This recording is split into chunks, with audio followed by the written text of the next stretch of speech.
2001 வெளியான ஆனந்தம் திரைப்படம் தியேட்டர்களில் 175 நாள் ஓடி வெற்றி கண்ட திரைப்படத்தில் நடித்தவங்க இப்போ எப்படி இருக்காங்கன்னு பார்க்கலாம் வாங்க.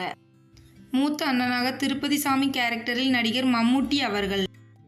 மம்முட்டியின் காதலியாக நடிகை பூனம் சிங் அவர்கள். மம்முட்டியின் மனைவியாக பாரதி கேரக்டரில் நடிகை தேவயானி அவர்கள். கண்ணன் கேரக்டரில் நடிகர் அப்பாஸ் அவர்கள். அப்பாஸின் காதலியாக விஜய் கேரக்டரில் நடிகை ஸ்னேகா அவர்கள். முரளியின் மகளாக நடிகை சாதிகா அவர்கள். மம்முட்டியின் வீட்டில் வேலை செய்பவராக நடிகர் பாபா லக்ஷ்மணன் அவர்கள். மாதவன் கேரக்டரில் மறைந்த நடிகர் முரளி அவர்கள். முரளியின் மனைவியாக ரேணுகா கேரக்டரில் நடிகை ரம்பா அவர்கள்.